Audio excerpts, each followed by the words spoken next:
So here we are in May 2010, coming up to my workshop here near, or on Lake Rosso rather, and you can see there's something of interest in that workshop, something that interests me a lot. You see a nice boat in there. This is a boat I've had for a number of years, and this year I've determined that this is the year she gets renovated and refreshed and everything.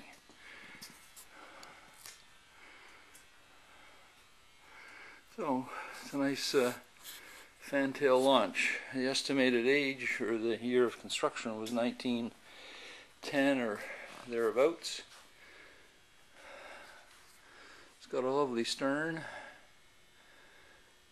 nice fantail stern way out the back there.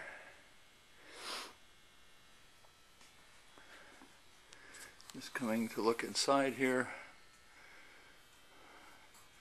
You can see that it looks in pretty good condition, except that the stern post is totally gone. And you can see that there used to be a gasoline engine here. You can see all the black oil stains. And speaking of the stern post, here we are. This is the remnants of the stern post. There you go. I've got it held together with string so that I can see what the heck it looks like as a model. Swinging around again all the stuff in my workshop, and then just looking up, you can see that pile that's heaped there. Those are all the decking materials, all of it original, and hopefully some of it will be reused. If not for a model, certainly reused. Certainly the coamings are okay.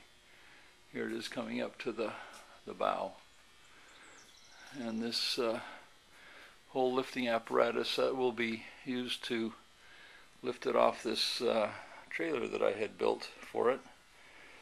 Let's see, can we get a view of that trailer? It's all made out of wood, and you can see that. Let me see if I can do it this way. There.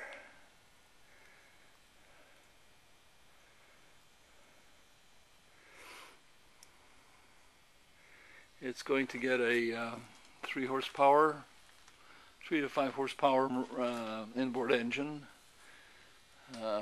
You can see that the planking is in good shape. The stem here shows a little bit of rot, but that's entirely fixable. That's no problem at all.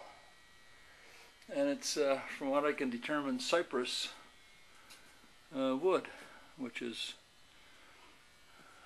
okay, and it's about, I guess, 9/16 inch thick, and you can see it's got ribs every 6 inches or so.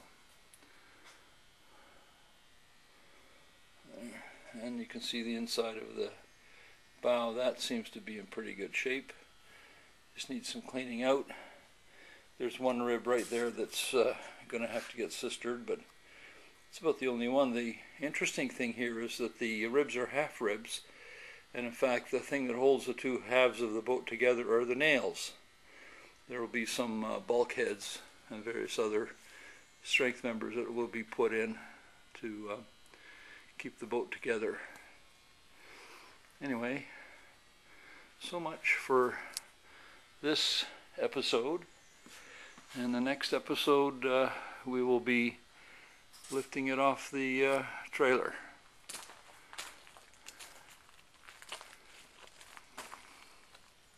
Well, here we are again, working on my old boat.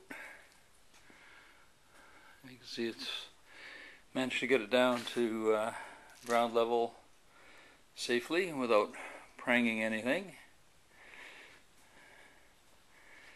And we will now we're going to just flip it, just manhandle it, and those stays will keep the hull from doing anything weird, and those two strong backs will keep the hull from getting buggered in any way, and we'll get rid of the lifting business, those yellow straps and the cross arms here, which actually I made for my disappearing propeller boat. And then this great big honkin' lifting bar was given to me by Paul, the dispo doctor. He got it from another guy out in Lake Muskoka who was like 90 million years old and just didn't know what to do with them, so he gave them to Paul, and Paul gave them to me. But I love the hand-forged hook here. You can see the forging marks, and then the lifting part here, you can still see the forging marks right in here. Really nice work. Anyway, so much for this segment, and maybe I'll just go for a cup of coffee and let it rest here.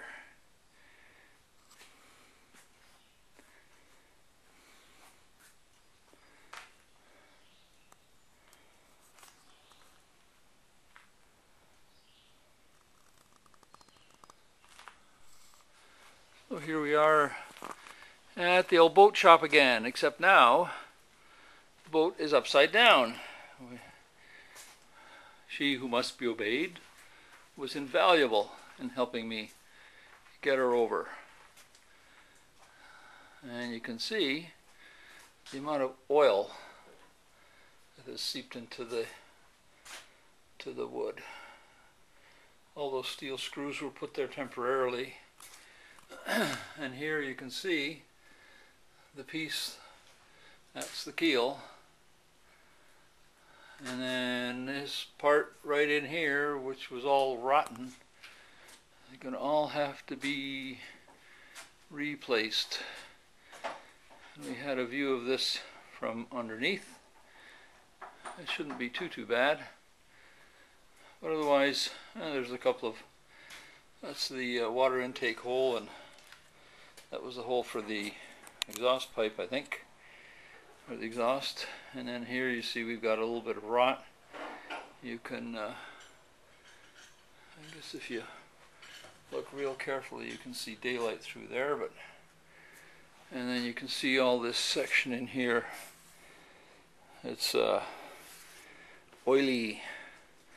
So I don't quite know how we're going to resolve that, but you can surely tell the difference in the color. But we'll get her done. There's the bum, the stern, really beautiful, nice stern. All of the hard part to do is in good condition, and this little part in the stern post, that's going to be relatively easy to do.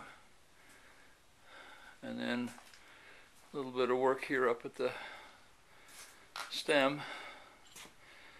A little bit of work, but that's not too bad. Again, it's not that difficult. There is some, you can see there's some rot there that has gotten at it. A little bit of white oak and we'll be done. So there she is, upside down, on her way to greater glory. There's a nice picture of it.